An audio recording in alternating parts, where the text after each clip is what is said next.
A little bit tardy. We are going to have our budget meeting here this afternoon, and it'll be probably pretty short. But with that, I'm going to hand it over to Dr. Adrian Battle. Thank you, Chair Elrod. I think this is just good timing today to circle back to our ESSER funding. And where we are, of course, we're coming off of celebrating this morning. We'll talk more in detail during the board meeting around our recovery efforts and the alignment between our investments and the return on investment when it comes to student outcomes and their growth. So a very timely conversation. This is a conversation that we started at the board retreat. And so after hearing it for the first time, just wanted to circle back to it with a little more detail around what we're planning towards as we move forward. You can advance to the next slide. As always, we always start. Is this the right presentation? It is. Yes. Okay. We always start out with our core tenets. We always start out with our core tenets. I'm not questioning that. Just grounding ourselves and who we are with our core tenets, our alignment with our focused outcomes, and then a reminder of how we operationalize our signature initiatives, come alongside our schools to make sure that we're advancing the ball down the field on behalf of our young people. Next slide. All right. I wanted to recap our proposed budget priorities as we discussed in the board retreat. Given the timing with regards to the ending of ESSER funding for districts across the country, so it's not isolated just to Metro Nashville, but for every district across the country, continuing with our main priority being our strategic investments from ESSER. Maintaining those investments, being able to double down and quite frankly extend those services, programs, and personnel to meet the unique needs of our students. And then secondary to that is our continuity of operations. And as we know, continuity of operations are the investments needed to continue outside of our ESSER conversation, continue serving our students and families and supporting our educators at the same rate we are this current year. So that takes into account all of our inflationary costs, inflation with regards to contracts, and continuing those programs and services. And then the third proposed budget priority is around COLAs. As we have established over the last few years, we will include step increases as a part of our continuity of operations. Again, thanks and kudos to this board for adopting that priority for our educators that they should be able to expect as far as our budgeting is concerned for step increases to be a part of how we budget and how we do business in MNPS. But outside of that is our cost of living increases, keeping them a part of the conversation and a priority for us as we move forward. We've been able to tout for a few years having the best paid educators and support staff across the state. This is something that we all desire to maintain as we're moving forward. It has played a tremendous role in our ability to both retain and recruit phenomenal educators here in MNPS. And so, again, just recapping the proposed budget priorities before ending the budget committee, is, as you see fit, Chair, to adopt those priorities so the team can continue to build out our budget accordingly. Next slide. So the estimated investment when considering those three priority areas, as we've established to continue our strategic investments in creating the ESSER bridge, we're estimating a cost of around $77 million. Again, I will note that we received more than triple that amount with regards to our ESSER funding. We've been able to narrow our focus around those strategic investments, understanding that there are limitations with regards to how we can budget in this space, but we've done so through an evaluation mindset, really thinking about the things that are working for our students when it comes to them continuing to grow and learn. Secondly, continuity of operations. Our early estimate around continuity of operations is $73.2 million. Again, that includes all of the inflationary costs, some costs that are associated by Metro government passing those costs on to the school districts. Some include grants that may be expiring, but that does not include ESSER in the continuity of operations. And then the third priority investment is around cost of living or COLA, which right now we're estimating a little over $7 million per 1% COLA for our employees. So you just multiply that by the percent in order to get at what might be eventually adopted, included in the mayor's ordinance and adopted by Metro Council. So just wanted to level set with regards to those investment numbers. But we do have a pretty historic moment for us in the district as we advance to the next slide. And creating a funding bridge, not a cliff, with the sunsetting of the ESSER grants. And the mayor spoke about this morning and trying to be as responsive and creative as possible to maintain many of the ESSER investments that have shown acceleration in our student growth. So the mayor in conversation has approved for us to use $77 million of our fund balance. We're very fortunate here in Nashville to have a reserve that is above and beyond what's required for us in our fund balance to continue some of these ESSER funded strategies. So as we advance to the next slide, I want to talk a little bit about this funding. Council approved the first part of this funding, which is approximately $65 million. And the board will still need to vote on approval of us leveraging the additional $12 million that's been reserved since the $65 million was approved by council. Now, there are a few critical steps that will be required of us as a team in order for us to realize this ESSER bridge. The first thing is that we will need to repurpose our fund balance to align with our ESSER strategic investments. So you might remember it's been a little less than a year ago now when we had these conversations with council. It was very aspirational in how we would leverage our fund balance. And given our budget priorities being to kind of double down on the strategies we know are working, we think we should go back to the drawing board and really figure out how to leverage those, that fund balance reserve to continue these ESSER strategic investments. Again, that's about $65 million going back and repurposing those funds. And in just a moment, I'll walk through those buckets of funding. And then the second priority will be approving the use of an additional $12 million from our fund balance surplus. Obtaining approval from this board. It will require us to get approval from Metro Council as well once we get to that point. And so as I enter into the last slide here regarding the funding priorities, I just want to level set some of the priorities within this fund balance conversation that we've had initially as an administration. The first priority is to continue to spiral as much of the funding as possible through schools through our SBB process. This is critically important timing-wise because we've already kicked off the student-based budgeting process with our principals. It is right now that principals are making decisions around programs, services, and personnel.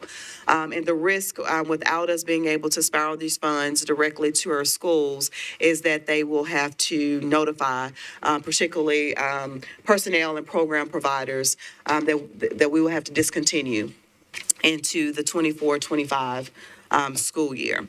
Again, we kicked off this process middle of January, and so principals are already working on building their SBB budgets.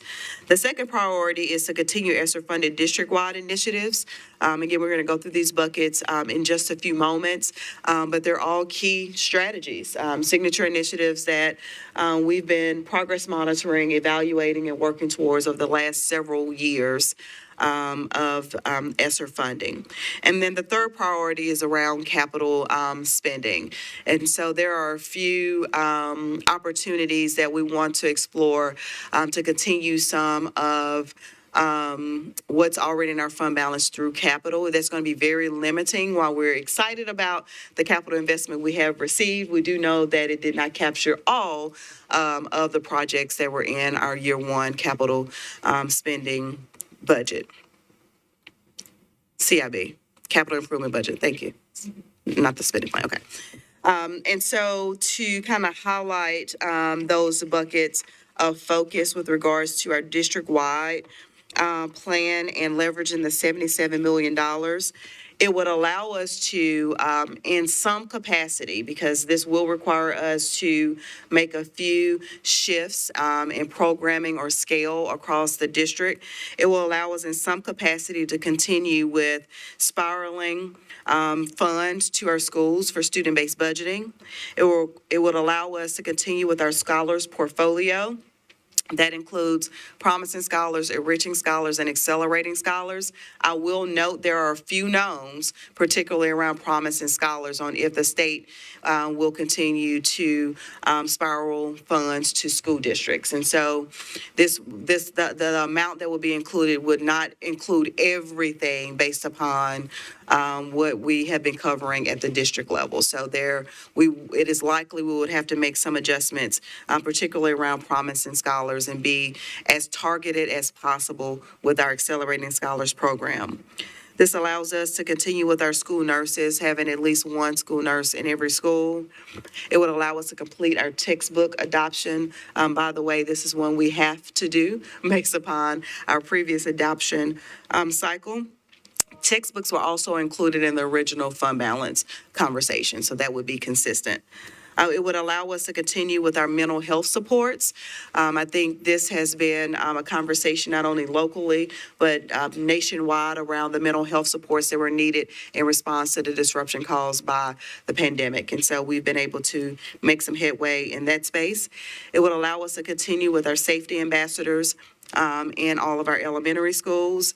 It would allow us to keep very needed professional development in place. We heard from one of our principals today who talked about his professional development, particularly around Abbott, as an accelerator to the growth that they've seen in exiting priority school status and now being amongst some of the highest performing schools in the district. And it would also allow us to continue with our college and career readiness work. This is a space that we've moved the goalposts to make sure that this is not just about our students receiving a high school diploma, but that they can move on to lead successful college and career experiences. And lastly, it would allow us to, in some capacity, continue on with our Community Achieves expansion. And we all know many data points with regards to our Community Achieves initiative. It has been one consistent lever that we've pulled on, particularly as we've worked in our innovation and turnaround space. And now we're looking to really bridge that gap for students as they matriculate throughout their pathways. And so I will pause there and turn it back over to you, Chair, if there's any questions or discussion needed with regards to the ESSER Bridge. Thank you. To have that discussion, I'd like for us to have a motion to approve use of our 12 million fund balance surplus and, moving this to the board floor for approval. Make a motion to approve the $12 million in fund balance. $12 million. Do we have a second? Thank you. Thanks. All those in, do we have enough? That's right. Have a discussion? Thank you. You are correct. I appreciate that. All right, discussion. Ms. Tyler, do you have something? Okay. Just a couple little questions. First, has the council expressed their desire to partner with us on COLA for MNPS and Metro employees this year? We are starting our initial engagement as we're kicking off the budget process. In the conversations that I've had with both the mayor's office and various council members, there is an awareness, particularly based upon last year's COLA separation difference between MNPS employees and Metro government. There is an awareness there, and there seems to be an anticipation that we will be having a conversation around COLA. We've not been able to talk specifically around what the percent will look like. but they have heard that it will likely be a desire, but pending the approval of those priorities from the board, we will continue to engage deeper in those conversations. Okay. Okay, good. I'm glad to hear that that's going to be a part of the conversation. That's important. And then the one last thing I just had a question about, you were talking about potential adjustments for promising scholars depending on the state funds. Can you just Yeah. give me a little bit more information about what that means? So again, there's a little bit of an unknown yet on if those funds are considered to be a part of TISA, which we don't believe they should be, and funding outside of TISA to continue on with summer enrichment opportunities. We know as a result of the third grade retention law, one of the pathways is for students to participate in summer learning. We have far exceeded what the state has required with regards to our summer learning program, which if in our ideal space, we would continue at that level. I mean, we have proof points that is working for our students. And so without that additional funding and clarity around what's coming from the state, we will, not for this upcoming summer. So we're not talking about summer 24. For summer 25, we will need to look at leveraging some additional strategies, maybe having less sites. Do we condense or focus in on specific grade levels? We would look to continue to offer no-cost meals and transportation, but just trying to see if there are ways to create efficiencies to reduce costs for the investment. But again, in our ideal space, we know that serving between 14 and 17,000 students over the last few years has paid off with regards to avoiding the summer slide for our students. So those are some of the efficiencies we'll have to look at if there's not additional state funding that is coming our way. Did I miss anything, Chief Chan? Okay, that's helpful. I was glad to hear you say that, especially if we have to whittle down some of the sites, that we're still keeping transportation in there. That's, I feel like that's not negotiable. So I'm glad to hear, and that we're going to be feeding them no matter what. And I know that this is not this summer, but in the future. But, so is the idea that we would be looking to use our funds for this, and then if we don't need to, they could be freed up for something else if the state There is a guarantee that we will need to use our ESSER bridge funds Yes. for it. Okay. What we're waiting on from the state side is being able to provide our promising scholars at the scale Okay. that we've currently been. But we have to, by law, Yeah. offer the summer learning for our students. We've just been fortunate that, it's been our district's desire to make sure that all of our students who are in need and expressing interest could participate in our summer learning program. Okay. And then my last question was about the textbooks, because I thought that we had, are these textbooks, you said that we have to get them. Is this for math? Because I thought we already purchased that. So, and team, feel free to chime in if I start describing this inaccurately, but we did our math adoption 2 years ago, last year. Last year. Yeah, it was last year. Last year. We did. And part of the way in which, so there's some rules around ESSER funding and when you have to encumber and spend the funds. So the State Department released some guidance to districts across the state of, like, we could not purchase instructional materials for year 3 through our ESSER grant. Okay, so they required us to back that out of our ESSER budget. We originally, a year ago, moved that into our fund Yes. balance conversation, thinking it would be solved for there. It is still in the same pot of funds being solved for here because that's where we obligated those funds because of new state guidance that would not allow us to purchase curriculum materials beyond the June 30 deadline. Okay. Okay. All right. So the money that we spent on the textbooks in the last budget did not cover 100% then?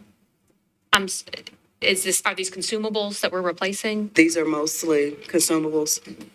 Sorry, I'm just trying to wrap my head around it. I'm sorry. Yes, they are consumables. Okay. The issue with why it's been split into two different purchases is because of the ESSER spending timeline. So because ESSER has to be spent by the summer, you're not allowed to stock up.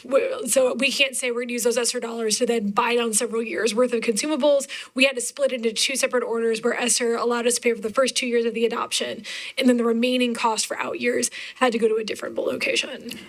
But to your question point, this is a concern that many school districts across the state had. Most of the school districts budgeted the way that we did originally until the state came back and said that you have to split it and you can't kind of stock up using those funds before then. So we had to split it into two purchases. Okay, so is the amount that we're going to end up putting towards textbooks something that we can expect to be a recurring expense? If these are consumables, are Yes. they? So I'm going to come to you all for this because the original budgeted amount was for the full adoption, and the year after the full adoption, it steps down year after year, if I'm remembering correctly. So we will pay this amount out of the fund balance to buy down the textbooks for the remainder of the math adoption. So there will be no 6 year. Yes, thank you. It's a The 6 year 6 year adoption. So there will be no continued repeated costs that will be showing up for the math adoption. However, we should assume textbooks will continue to be a recurring expense because you will have additional textbooks adoptions for different subjects. So for instance, our next adoption is science, and that will be a part of our regular operating budget conversation. So the amount that we'd be putting toward textbooks now would be to stock up, because we couldn't do it in the past. It would be to finish out It would be to all finish of the out. math. Okay, that we couldn't do correct. before. All right, that's a lot more clear. I apologize for my confusion. Thank you. No problem. Dr. Gentry? Don't forget to turn your microphone on. It's on. Hi there. Happy Mardi Gras. Just trying to stay focused here. So, a couple of questions. I just want to back up, and we're going to Miss Tyler, you here possibly, but I just need some help understanding. So, the mayor has approved us to take 77 million from the little over 200 million fund balance that we have, correct?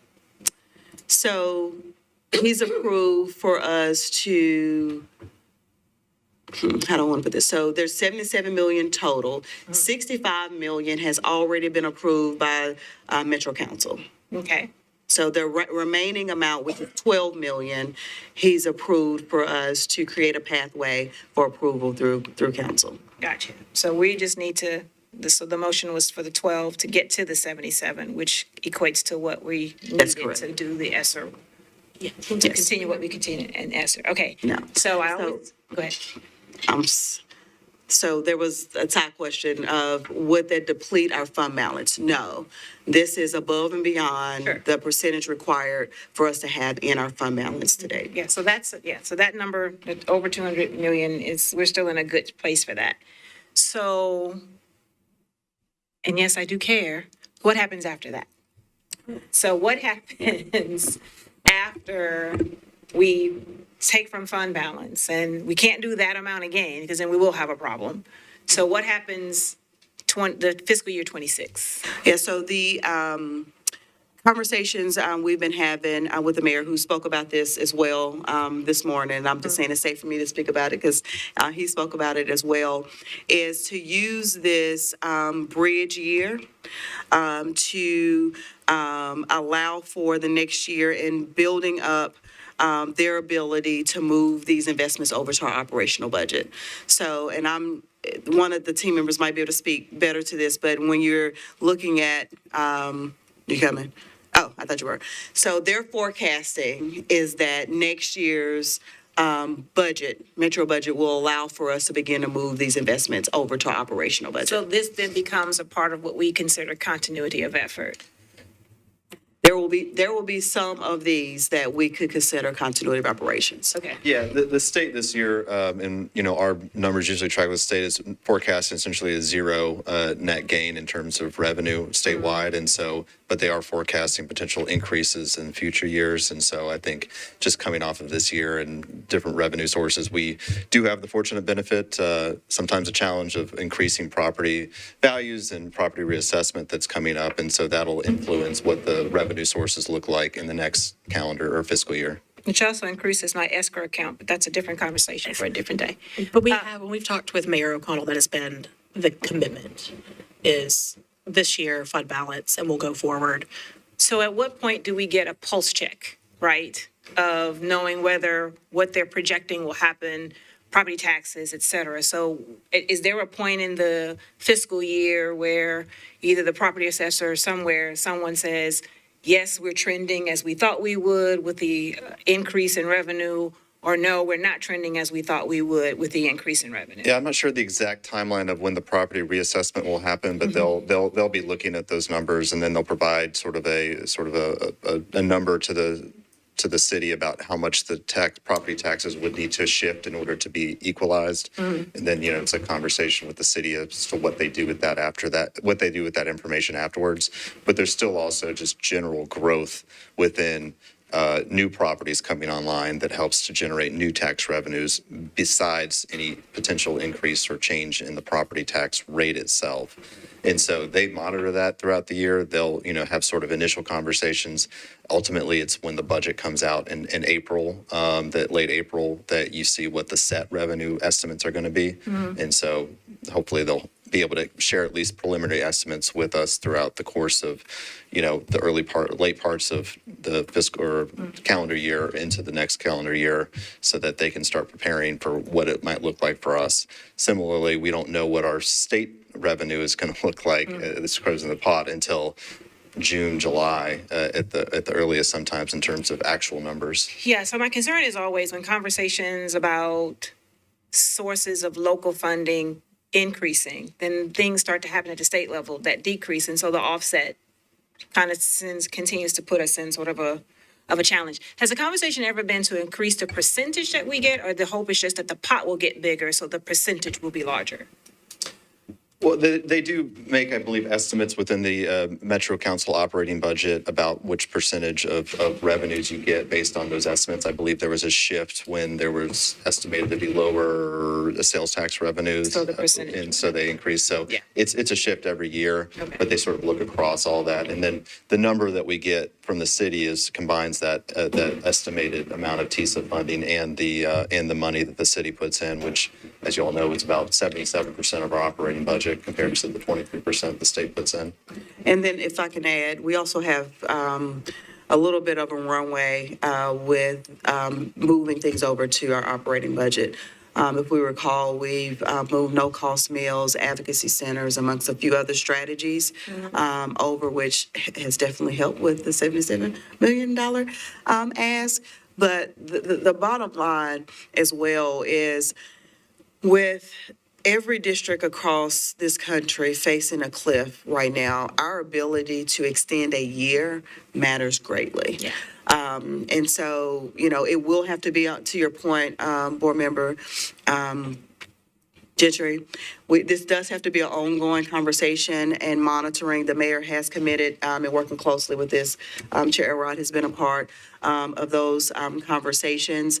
And it is our responsibility to make it real hard for us not to invest in these places as we're moving forward. And I just want to say this last thing, and this is sort of something I'm going to be leaving here on the table, obviously, but I think we just have to be mindful, and this goes also back to where Board Member Tyler started her questioning around what's the conversation been around COLA increases and things like that. So we will continue to have the pressures of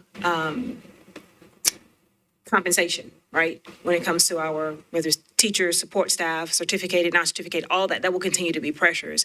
I think if we will continue, I mean, this is not an answer. This is just to be mindful that the challenge of balancing these strategies, that these dollars are slated to fund in light of it still trying to go back again, and we'll have the same conversation, right? The same conversation we're having at this table. How do we fund those strategies that we know are making a difference while the question is still being asked, are we leaning into our priority of compensation for our staff? So again, just, we're going to have to, the board will have to decide whether it's a reprioritization, whether it's a reduction, because I keep looking, and I've had this question before, right? So what are these strategies do we believe are phase-outable? Because something else is happening, so that strategy is no longer needed because something else that we've invested in is starting to compensate for that. And that's another fair conversation. I don't think it'll be, what I don't want to see happen is that a hard decision has to be made. We're not going to, of the 10 strategies that we know are making a difference, let's stop these 4 so I can free up funds for COLA increases or, bumping up starting pay or something like that. So, so to your point around being laser focused around what's working, our original amount of ESSER funds was somewhere around $476 million. I'm looking at my team too.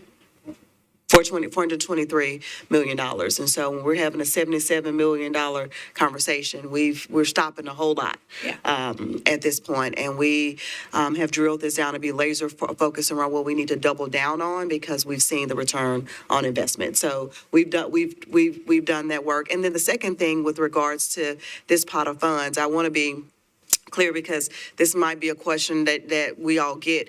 You can only use these funds for certain purposes. So we would not be able to, and it would definitely probably not be approvable to use fund balance reserves for compensation. That's not because sustainable. it's not sustainable, it's not recurring. And so we've tried to be very strategic around how we would leverage these funds given the pressures that could exist in the future to have to stop something. But these are the 9 buckets that we're saying we've been able to identify that if we want to continue the acceleration we have, we need to, with everything in us, try to find the investments to continue serving at this current level. So the only thing that I would suggest, Dr. Battle, is with regards to this presentation, because I think it's helpful, is that on slide 6, I believe, I would think my bullet number 1 would be that original ESSER funding was $423 million.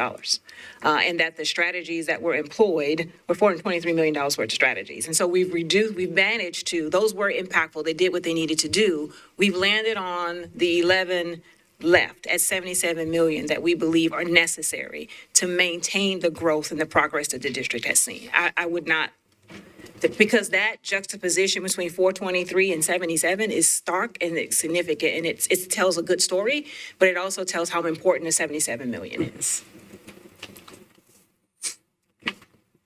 What she said.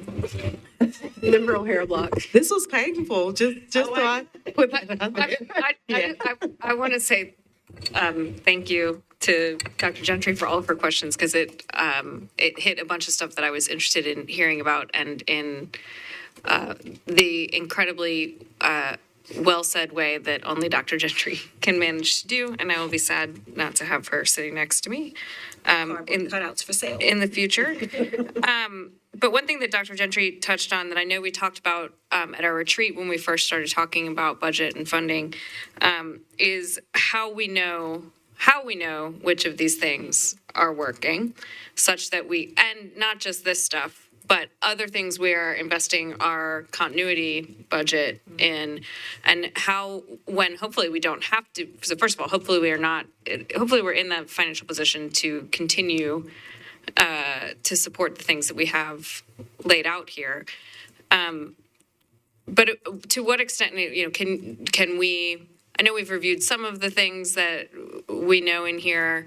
Will there be other opportunities to sort of see, data and research and these types of things on which of these are working and how, and other things, so that we know going forward which things to be sure to prioritize and which things maybe to ask other people to fund? I can think of and I know I just asked a question, but for example, like school nurses and mental health supports, those are essential things for us to be doing, but they also seem to be the types of things that could be supported by other types of sources other than just schools funds, right? So you could imagine that school nurses are actually supported by funds in the healthcare space or in the, sort of health and human services space, or that mental health supports were actually funded by the state or the city.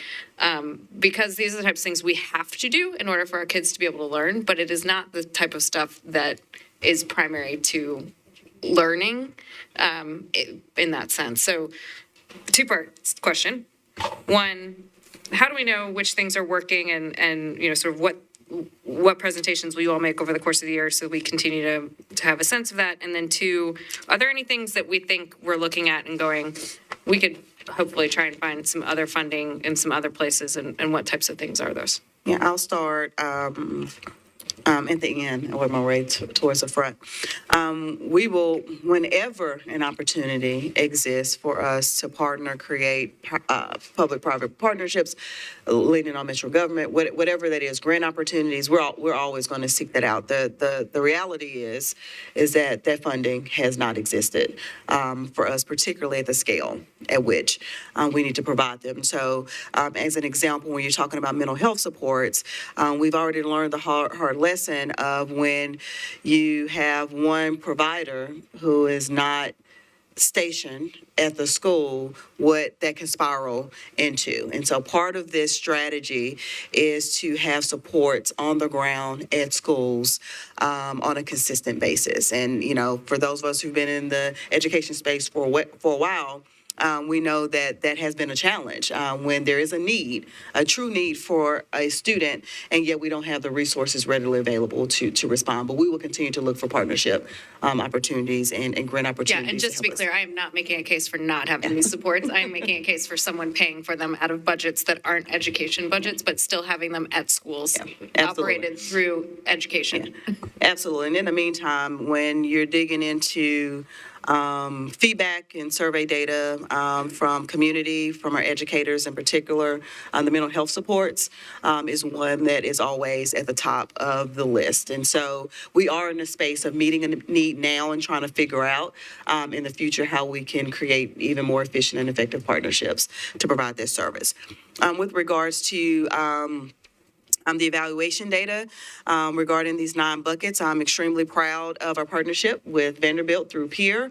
We've kind of created, it's kind of a 3-prong approach because our own RAE team is taking on a lot of our own research in-house. But with Vandy, we also have long-term and what we're calling kind of our short-term rapid response evaluations that are taking place. So you've seen some evaluation data, particularly around promising scholars. You've seen some evaluation data in partnership with Brown University regarding our accelerating scholars. We're starting to, because enriching scholars is fairly new to us, you will start to see additional evaluation data there. For years, we've had an abundance of evaluation data with regards to our student-based budgeting process and how that's working out. And I must kind of highlight, and this is kind of getting ahead of the presentation for the board meeting, textbooks and adopting high-quality instructional materials. And we've talked to other districts who've shown up in the education recovery report that we've been talking about over the last 2 weeks. That is something that is consistent amongst the districts that are performing and growing, accelerating beyond both the national and their own state context. So those are just a few examples that we can speak to. School nurses, of course, it's sensitive data when you're talking about responding to medical needs of our students, but for multiple years, we've been tracking who's being seen, like how many students are being seen, the services being provided by our nurses. And of course, as we move forward, we'll continue to provide those updates to this board. Thank you. My assumption, I guess, in response to some of Member O'Hara's block's questions is a hopeful assumption, which is based upon a lot of the research that's come out, some that we're going to be talking about in today's board meeting, of what have been the best practices, what have we seen be the most effective, and it's showing that we're doing them. And y'all will all learn about that today. We're one of the 2 highlighted school systems. I'm sorry, I'm getting ahead of it. To do those things, my sincere hope is that there will be more grant opportunities based upon those things. And because a lot of those are things that we're already doing, I would imagine that particularly being around mental health supports or probably accelerated tutoring and those kinds of things, I think there is an opportunity for us to try to seek out additional funding to either replace this funding and reappropriate it some way or to revamp and increase what we're doing. So I agree. And then to Dr. Gentry's points about our priorities, one of the things that we said pretty often in the board retreat, and we do kind of work well as a board with sayings, is that this was not a year of new. And so that we were going to focus on the COLA increase, but really kind of hone in with the city because the city is our main funding partner. They fund us at 75-ish percent, 77% of our budget, unfortunately, instead of the vice versa, how it is everywhere else in the state. We're really trying to focus with the council on focusing on these main priorities. And the top one is this continuation of services. So, yeah. My hope is that we can have some kind of like a one-pager at some point to kind of talk about what these needs are going to be with our council so that we can just speak most intelligently to it. Absolutely. We will definitely put that together for this board, so you will have it at your disposal of just, quite frankly, some of the foundational supports we need to have available in our district. And because you said it, I'm going to say it again, this is not the year of new because we are facing this financial decrease with regards to access to ESSER funding. So thank you for highlighting that. I cannot believe I've been talking for an hour and have I not can't said believe that. you didn't say Yes, not the year of new. And I didn't hear you say much about the bridge. I know how we were. The bridge. We're on the ESSER bridge. It's on the slide, yep. I remember. I was like, it's on the slide. It's on the slide. Okay. Member Tyler, excuse me, has one more question. Yeah, sorry. My last question, I meant to ask it and I didn't get to it. The school-based budgeting, is this just to maintain what we've been giving schools? That's correct. And is this going to focus differently on their needs? So like maybe schools who are just now losing fifth grade for the first time might get a little bit more than a school that's gaining fifth grade? Absolutely. So the spiral is intended for schools, principals and their leadership teams to make informed decisions around the unique needs of their school community. And so, of course, we establish guardrails around what it can be leveraged for. But yes, many of our schools have leveraged their funding for that particular purpose. Okay. And is there some sort of, how do you guys decide? Because I know it's not split equally between all the different schools. So how? We use, and again, based upon how this all plays out, will depend on the pot. But what we have done over the last few years is we've used a base for every school, and then we've used our ED metrics to determine through an equity lens what that additional funding will look like. Well, that's what I was hoping to hear. Thank you. Thank you. We have a motion on the floor that's been first and seconded to approve the use of our $12 million fund balance surplus and putting that onto the board floor. We've had a discussion, so it's been first and seconded. All those in favor, please raise their hand. All right, that is unanimous. Thank you so much. Can you adopt the board priorities? Sure. I also need to have a motion for approval of our 3 board priorities. In case you need to be reminded what they are, they're on slide 3. I'll go ahead and say them. It's the continuation of strategic investments, which is our ESSER that we just discussed, the continuity of operations, and then the cost of living and COLA priorities. So those are our 3 priorities. So can I have a motion to approve those 3 proposed budget priorities? Motion to approve? Thank you. Second. Thank you. It's been first and seconded. Do I have any discussion? Yes, Member Tyler. Yes, does the continuity of operations include the step raises? Yes, ma'am. Just making sure. All right. It's been first and seconded. With no further discussion, all those in favor, please raise your hand. Thank you so much. That's unanimous as well. Do we need a motion on the repurposing? I don't believe we need a motion on the repurpose. I just want to make sure. Do we need a? We're asking legal a question. Please hold. Do we need to make a motion on the repurpose of the 65? Should I just do it for best practice? It doesn't hurt anything. Let's just do it. Okay, I need a motion for approval of us using the 65 million that was appropriated last year towards the 77 million. I move to appropriate you said revise the. Repurpose. Repurpose. The appropriation of 65 million toward the continuing strategic operations to meet our S65. We did say 65 million. Thank you. Right. All right, that's been first. Do we have a second? Second. Thank you. It's been first and seconded. Do I have any discussion on the 65 million from last year to this year? Is there any way to make it 65 billion? I don't believe so. Thank not you for available. asking. We're not that good. Being no other discussion, all those in favor, please raise your hand. Thank you. That is unanimous as well. Thank you all so much. Do you have anything else? Be no further business. I'm going to adjourn this meeting and we will try to start right back at 5 o'clock. We have a full house.